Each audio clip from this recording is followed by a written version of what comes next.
Welcome friends. राजनीति विज्ञान के एक और लेक्चर में आप सभी का स्वागत है। आज हम बीए फाइनल की राजनीति विज्ञान के टॉपिक को डिस्कस करेंगे। इसके अंतर्गत दो पेपर का हमें अध्ययन करना है। अंतर्राष्ट्रीय राजनीति एवं भारत की विदेश नीति, यह हमारा प्रथम पेपर है, और सेकंड पेपर लोक प्रशासन पब्लिक एडमिनिस्ट्रेशन, यह हमारा सेकंड पेपर है। आज हम भारतीय अंतर्राष्ट्रीय राजनीति एवं भारत की विदेश नीति फर्स्ट पेपर को देखेंगे। इसके अंतर्गत थर्ड यूनिट का सिलेबस जो है वह है भारत की विदेश नीति, निर्धारक तत्व एवं विशेषताएं, एवं इसी में दूसरा टॉपिक है गुटनिरपेक्षता, अर्थ विशेषताएं एवं प्रासंगिकता।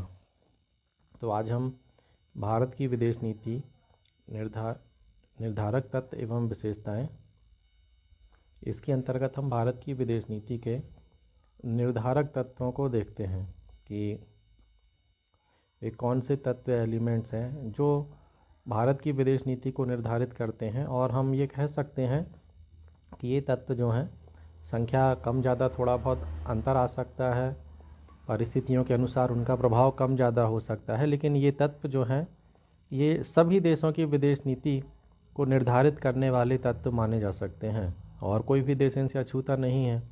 तो हम इनकी जब बात करते हैं, इनके क्रम में आपको अलग अलग पुस्तकों में अंतर मिल सकता है, कुछ ही कम ज़्यादा संख्या भी हो सकती है। मुख्य रूप से हम इनको गणना में शामिल करते हैं। तो इसमें हम देखते हैं ज्योग्राफिकल एलिमेंट्स, भौगोलिक तत्व, उसके बाद आर्थिक तत्व, उसके बाद ऐतिहासिक, राजनीतिक एवं सांस्कृतिक तत्व, ये विदेश नीति को निर्धारित करते हैं। इसके अलावा डोमेस्टिक एनवायरनमेंट, घरेलू वातावरण, आइडियोलॉजी या विचारधारा, पर्सनैलिटी, व्यक्तित्व, राजनीतिक व्यक्तित्व एवं अन्य व्यक्तित्व, और इसी में है इंटरनेशनल एनवायरनमेंट अर्थात अंतर्राष्ट्रीय वातावरण। तो ये हमारे प्रमुख तत्व हो जाते हैं जो कि किसी भी देश की विदेश नीति को निर्धारित करते समय उनको प्रभावित करते हैं, और भारत की विदेश नीति को भी ये तत्व प्रभावित करते हैं, और हम इनको देखते हैं क्रमशः।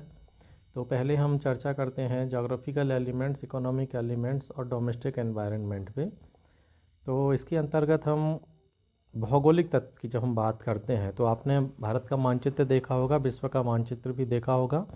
आप राजनीतिक और प्राकृतिक दोनों प्रकार के मानचित्र को जितना ठीक ढंग से समझ पाएंगे, आप भौगोलिक तत्वों के एक देश की विदेश नीति पर प्रभाव एवं घरेलू नीति पर प्रभाव दोनों को ठीक ढंग से जांच सकते हैं, समझ सकते हैं। जैसे कि आप भूगोल, ऐसे कहा जाता है कि भूगोल अपने शिकार को पकड़े रहता है, क्योंकि भूगोल को हम उसमें बहुत छोटे स्तर पे परिवर्तन तो कर सकते हैं, बड़े स्तर पे भूगोल के परिवर्तन संभव नहीं है।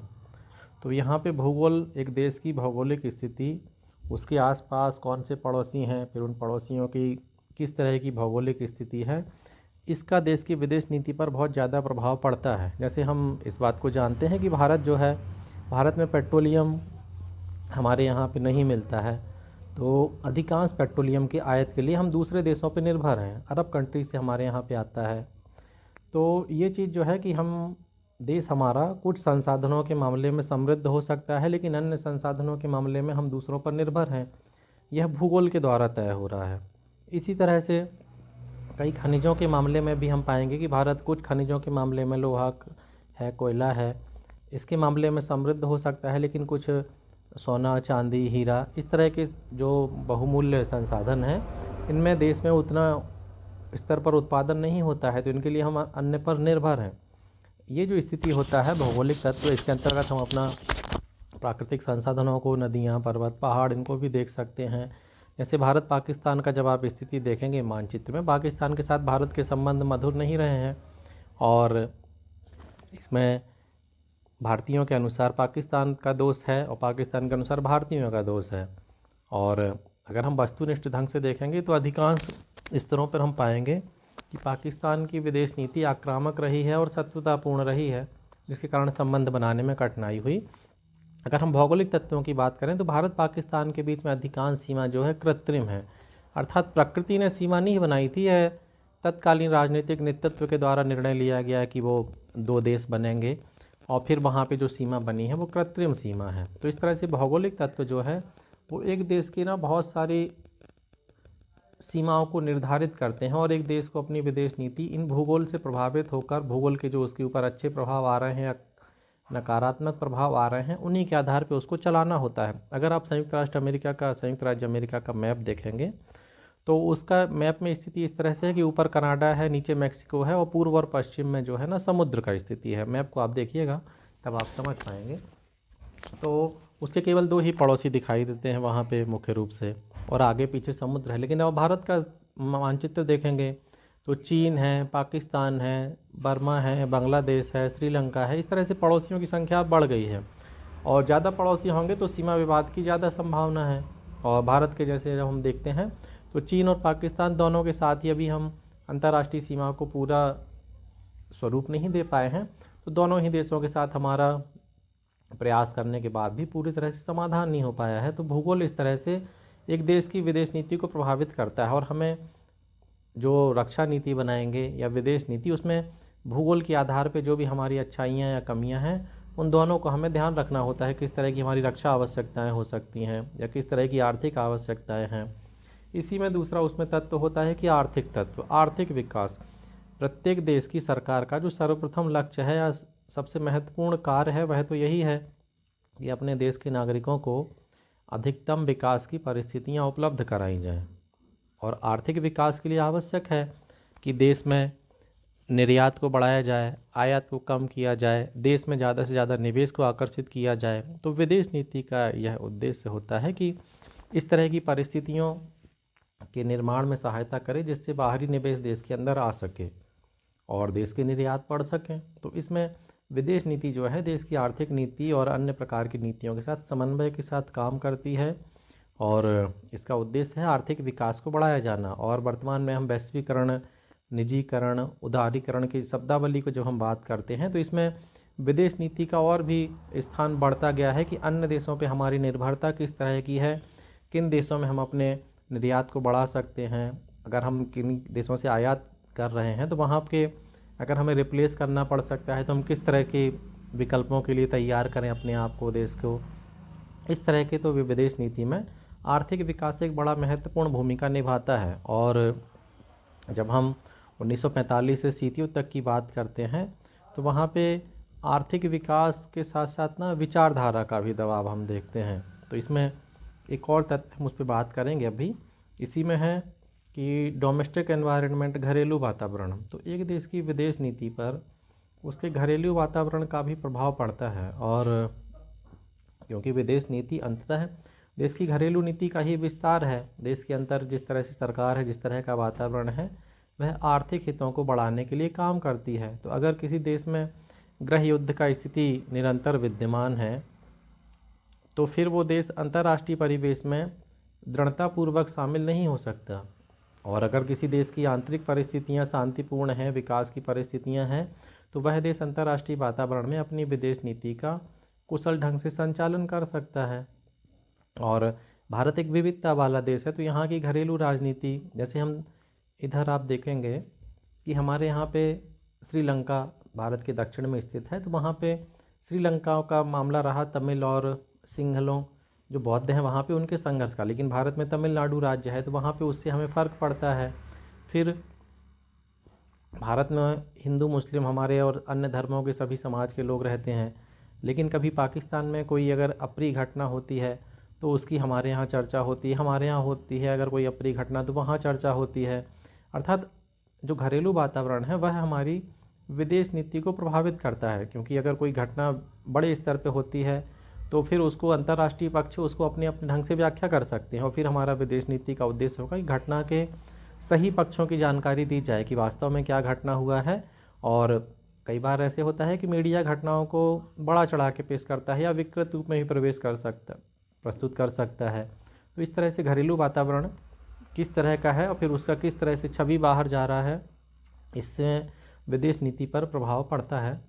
और इसके बाद हम और जो अन्य तत्वों की बात करें जो विदेश नीति को प्रभावित करते हैं, तो उसमें आइडियोलॉजी है, पर्सनैलिटी है और इंटरनेशनल एनवायरनमेंट है, अंतर्राष्ट्रीय वातावरण। आइडियोलॉजी या विचारधारा की हम बात करें तो द्वितीय विश्व युद्ध के बाद से लेकर शीत युद्ध की समाप्ति तक विचारधारा एक महत्वपूर्ण कारक रहा है, और उसी के आधार पे हम देखते हैं कि संयुक्त राज्य अमेरिका और सोवियत संघ का गुट निर्मित हुआ था, और एक गुट पूंजीवादी या व्यक्तिवादी विचारधारा के पक्ष में है, दूसरा साम्यवादी या समाजवादी विचारधारा के पक्ष में था। और दोनों ही पक्षों का प्रयास था कि अपनी अपनी तरफ ज़्यादा से ज़्यादा देशों को शामिल किया जाए। भारत जैसे नवोदित राष्ट्र के लिए जो नव स्वाधीन हुआ था और उसके समक्ष आर्थिक विकास की चुनौती थी, उसको ऐसे में तय करना था कि अपने विकास को कैसे अधिकतम किया जाए और गुटबाजी से दूर रहा जाए, तो उसने गुट निरपेक्षता की नीति को अपनाया। लेकिन भारत एक विविधता वाला देश है। आंतरिक स्तर पे भी हमारे यहाँ पे दक्षिणपंथी पार्टियाँ भी हैं, वामपंथी पार्टियाँ भी हैं, मध्यम वर्गीय पार्टियाँ भी हैं। तो ये पार्टियाँ घरेलू वातावरण में भी इस तरह की परिस्थितियाँ, मांग और दबाव प्रस्तुत करती हैं कि सरकार किसी देश के साथ संबंधों को बढ़ाए या किसी देश के साथ संबंधों को कम करे। तो अगर आप इसके लिए आपको अंतर्राष्ट्रीय घटनाक्रम का थोड़ा सा जानकारी चाहिए और भारतीय राजनीतिक इतिहास को भी आपको पढ़ना रहेगा, तो आप समझ पाएंगे कि 47 से लेके अभी तक हमारा किस तरह से कभी एक पार्टी की सरकार आती है, कभी दूसरी पार्टी की सरकार। तो सरकारों का प्रयास तो यह होता है कि भारत के राष्ट्रीय हितों को बढ़ाने के लिए सभी देशों से मधुर संबंध बनाए जाएं, लेकिन फिर भी सरकारें, क्योंकि राजनीतिक दल अंततः किसी न किसी विचारधारा को अपने ज़्यादा नज़दीक पाते हैं, तो वे अंतर्राष्ट्रीय वातावरण में भी फिर उस प्राथमिकता पर ध्यान देते हैं जो उनकी अपनी नीतियों या उद्देश्यों के अनुकूल हों। और केवल एक देश के लिए नहीं, यह दुनिया में सभी देशों के लिए लागू होता है कि जो भी राजनीतिक दल आया है उसका स्वयं का अंतर्राष्ट्रीय स्वप्न क्या है, क्या उसका विचार है, उसके हिसाब से फिर वो अंतर्राष्ट्रीय परिदृश्य में अपने सहयोगी तलाशने का प्रयास करते हैं और देश के राष्ट्रीय हितों को भी देखते हैं। तो इसमें विचारधारा एक काम करती है सरकारों को गाइड करते समय, कि जैसे हम अपने यहाँ अगर हम भारतीय परिवेश की बात करें तो हमारे यहाँ पे गांधीवादी विचारधारा, अहिंसा, वसुधैव कुटुंबकम, सर्वे भवन्तु सुखिनः, ये हमारी संस्कृति के कुछ एक आधारभूत मूल्य के रूप में रहे हैं। और इसलिए भारतीय विदेश नीति का सदैव यह प्रयास रहा है कि विश्व में अगर कहीं कोई विवाद है अंतर्राष्ट्रीय स्तर पर, तो उसको शांतिपूर्ण ढंग से सुलझाया जाए। विवादों में युद्ध का पक्षधर कभी भी हमारे देश की नीति नहीं रही है, और हमारे यहाँ युद्ध को हमेशा रक्षात्मक ढंग के रूप में ही माना गया है कि जब युद्ध आप पे थोप दिए जाए तब आपको करना है, स्वयं से हमें युद्ध को प्रथम प्राथमिकता या विकल्प के रूप में नहीं चुनना है। तो यह हमारी विचारधारा इसी तरह से रही है, शांतिपूर्ण सह अस्तित्व। और हम विश्व में अन्य देशों से भी यही अपेक्षा करते हैं कि वे अपने विवादों को सुलझाएं। युद्ध के द्वारा तो कोई समाधान प्राप्त नहीं होगा। इसी में एक और कारक होता है पर्सनैलिटी, व्यक्तित्व। जब हम बात करते हैं तो राजनीतिक, वैसे तो सभी राजनीतिक पदों पर कोई ना कोई व्यक्तित्व होते हैं, लेकिन कुछ व्यक्तित्व अन्य व्यक्तित्वों की तुलना में ज़्यादा प्रभावशाली होते हैं, और अगर वो ज़्यादा समय तक सत्ता में रहते हैं तो वे नीतियों को भी प्रभावित कर पाने की स्थिति में होते हैं। जैसे हमारे यहाँ पे भारत के प्रथम प्रधानमंत्री 1947 से 64 तक रहे, फिर उसके बाद इंदिरा गांधी प्रधानमंत्री जो बनी, उन्होंने भी एक लंबा समय व्यतीत किया। तो जब कोई व्यक्तित्व प्रभावशाली होते हैं और एक लंबा समय उनको मिलता है, तो फिर देश की अनेक नीतियों को वो प्रभावित कर पाने की स्थिति में होते हैं, और देश के राष्ट्रीय हितों में उनकी दृष्टि का समावेश हो पाता है। और ये बात हमारे यहाँ भी लागू होता है और विश्व के अन्य देशों में भी लागू होता है। जब महात्मा गांधी का जैसे हमारा विराट व्यक्तित्व था, तो उसने भी भारत की विदेश नीति के कारकों को प्रभावित किया कि हमें किस तरह से अहिंसा के प्रति समर्थन भाव रखना है और हिंसात्मक साधनों को अंतिम विकल्प के रूप में ही रखना है, वह कभी भी हमारी प्रथम प्राथमिकता नहीं रहेंगे। और भारत के द्वारा अपने पड़ोसियों के प्रति कभी भी कोई प्रकार से आक्रामक नीति नहीं अपनाई गई है। 1962 में चीन ने आक्रमण किया, 47 में पाकिस्तान ने प्रथम कार्यवाही की, और इस तरह से भारत की नीति रक्षात्मक रही है। देश की रक्षा के लिए जो आवश्यक है हम वो कदम उठाएंगे। तो व्यक्तित्वों का प्रभाव भी देशों की विदेश नीति पर पड़ता है, और भारतीय विदेश नीति भी इससे अछूती नहीं है। और इसी पर रहता है अंतर्राष्ट्रीय वातावरण। अंतर्राष्ट्रीय वातावरण जो है, देश जो है, सरकारें वह अंतर्राष्ट्रीय वातावरण के अंतर्गत ही काम करती हैं, और किसी भी समय देश का कैसा वातावरण है उसके अनुसार ही देशों को अपने राष्ट्रीय हितों को परिभाषित करना पड़ सकता है, एडजस्ट करना पड़ सकता है। जैसे अभी आप जान रहे हैं कि रूस और यूक्रेन में युद्ध चल रहा है, तो रूस और यूक्रेन के युद्ध से आर्थिक विकास भी कई देशों का प्रभावित हुआ है, और विदेश नीति भी। अगर हम भारत की विदेश नीति करें, भारत के सोवियत संघ के साथ बहुत अच्छे संबंध रहे, रूस के साथ भी बहुत अच्छे संबंध रहे और वर्तमान में भारत के अमेरिका के साथ भी अच्छे संबंध हैं। लेकिन जब रूस और यूक्रेन में युद्ध हो रहा है तो अमेरिका और उसके समर्थक देश चाहते हैं कि भारत रूस का एकदम कठोर आलोचना करे। लेकिन भारत के लिए एकदम आसान नहीं है कि वह एकदम से रूस के उतनी कठोर आलोचना करे जितना पश्चिमी देश करते हैं, क्योंकि हमारी रक्षा सेवाएं रूस पर बहुत हद तक निर्भर हैं। साथ ही हमारी संकट के समय पे रूस और सोवियत संघ भारत के साथ में रहा है। तो इस तरह से अंतर्राष्ट्रीय वातावरण की कोई परिस्थिति है तो उससे देशों की विदेश नीति पर कभी कभी तनाव आता है, कभी चुनौतियां आती हैं और कभी कभी सहायता भी आती है। तो ये अंतर्राष्ट्रीय वातावरण, जैसे भारत में आतंकवाद की अगर हम घटना बात करें तो भारत में तो 1990 के दशक से ही कश्मीर में आतंकवाद की घटनाएं शुरू हो गई थीं। लेकिन विश्व ने उस घटना को भारत को पीड़ित पक्ष के रूप में कभी भी उतना गंभीरता से नहीं लिया और भारत अपना अंतर्राष्ट्रीय मंच पे कहता रहा कि अंतर पाकिस्तान द्वारा प्रायोजित आतंकवाद है, जिसके कारण कश्मीर में इतना ज़्यादा उपद्रव की स्थिति है और हिंसा की स्थिति है। लेकिन जब अमेरिका में 2001 में आतंकवादी हमला हुआ और वही बात आती है कि शक्तिशाली देश है तो उसकी बात को पूरी दुनिया ने ध्यान से माना, तब 2001 के बाद से पूरी दुनिया ने माना कि हाँ, आतंकवाद एक वैश्विक समस्या है और इसके समाधान के लिए प्रयास करना होगा। तो भारत जो बात पहले कह रहा था वही बात 2001 के बाद उस बात को ध्यान से सुना जाने लगा और भारत की जितना आर्थिक स्थिति और प्रभाव बढ़ रहा है, भारत की बातों का महत्व भी बढ़ रहा है। तो ये स्थिति ये रहता है कि अंतर्राष्ट्रीय वातावरण कभी सहायक हो जाता है, कभी प्रतिकूल होता है। तो इस तरह से देश की विदेश नीति को अनेक तत्व निर्धारित करते हैं। कुछ का प्रभाव किसी विशेष समय पे ज़्यादा हो सकता है, कुछ का कम हो सकता है। यह सभी तत्व जो हैं वह मिलकर काम करते हैं और इनमें से सभी तत्वों को एकदम हम आकलन नहीं कर सकते, लेकिन परिस्थितियों के अनुसार कोई तत्व ज़्यादा प्रभावशाली हो जाता है, कोई कम रहता है। और भारत की विदेश नीति के मामले में भी यह तत्व लगातार नीति को प्रभावित करते हैं। इसी में हम और तत्वों की बात करें तो इसमें आते हैं cultural elements, historical elements, political elements, अर्थात एक देश की ऐतिहासिक तत्व, सांस्कृतिक तत्व और राजनीतिक तत्व। यह भी देश नीति के विदेश नीति को प्रभावित करते हैं। हिस्टोरिकल एलिमेंट जब हम बात करें तो भारत एक प्राचीन देश है और हमारा इतिहास प्राचीन भी रहा है और समृद्ध भी है।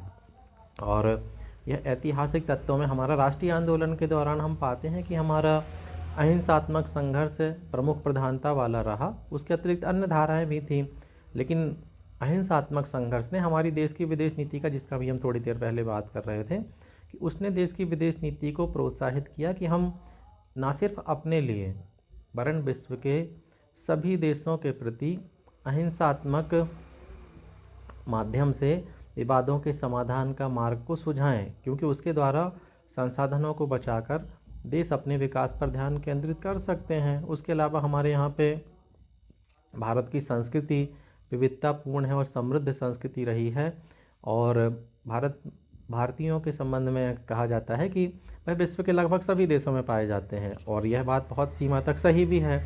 तो वो जो भारतीय भारत से बाहर कुछ स्वेच्छा से गए, कुछ मजबूरी में गए या कुछ अन्य कारणों से गए, वे सभी उस समय किसी भी परिस्थिति से गए हों, लेकिन उन्होंने भारतीय मूल से उनका संबंध पूरी तरह से विच्छेद कभी नहीं हुआ और अपने साथ वो भारतीय संस्कृति भी ले गए। तो वर्तमान में जब वैश्वीकरण, उदारीकरण, निजीकरण की बात होती है, सभी देशों में प्रवास बढ़ रहा है, तो वहाँ जो भारतीय उस समय गए थे वो आज एक तरह से भारतीय संस्कृति के वाहक हैं और भारतीय हितों और संबंधित देश के हितों को जोड़ते हुए उनके बीच में एक ब्रिज का काम करते हैं और इस तरह से भारतीय संस्कृति वहाँ उनको हमें जोड़ने की मदद करती है, साथ ही वो भी उनके माध्यम से भारतीय संस्कृति को जान पाते हैं। तो इस तरह से विदेश नीति में भी इसे सहायता मिलता है कि किसी देश की संस्कृति अगर उस देश के जिससे हमारा संबंध बढ़ाना है, अगर उसके ज़्यादा अनुकूल है तो हमारे लिए आसानी हो जाता है। अगर संस्कृति में बहुत ज़्यादा अंतर है तो फिर हमें एडजस्ट करना होता है, हमें जानना होता है कि उस देश की संस्कृति हमसे अलग है, किस तरह से है।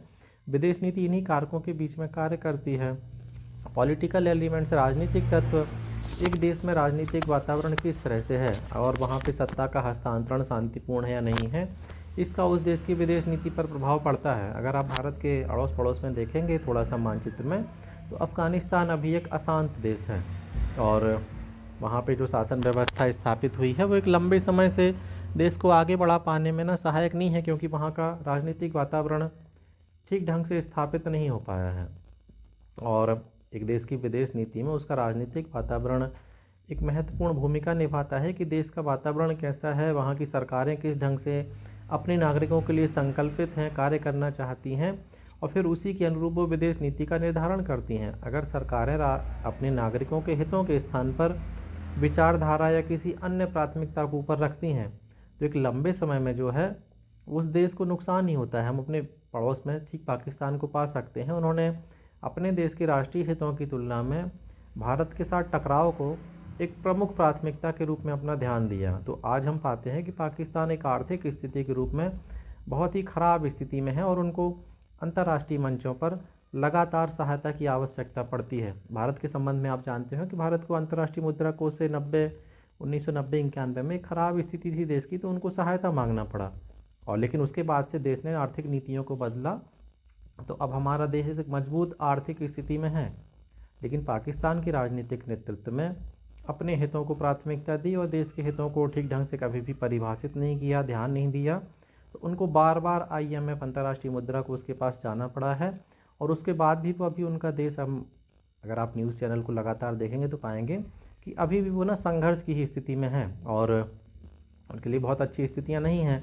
उन्होंने आतंकवाद को एक नीति के रूप में समर्थन किया जो कि सभ्य देशों की श्रेणी में किसी भी प्रकार से एक ठीक कदम नहीं माना जा सकता, लेकिन उनका 1971 के अनुभव ने उनको सिखाया कि सीधा युद्ध नहीं करना है, तो अप्रत्यक्ष रूप से भारत के हितों को नुकसान पहुंचाना है, तो इस नीति के रूप में उन्होंने उसका समर्थन किया। तो एक देश का राजनीतिक नेतृत्व विदेश नीति को प्रभावित करता है और इसको हम भारत के साथ साथ हमारे पड़ोसी देश हैं उनके उदाहरणों के माध्यम से भी हम जान सकते हैं कि किस तरह से देश के राजनीतिक नेतृत्व का यह दायित्व है कि वह देश के राष्ट्रीय हितों को अपने नागरिकों के विकास के रूप में परिभाषित करे, तभी विदेश नीति अपने लक्ष्यों की दिशा में सफल रहेगी।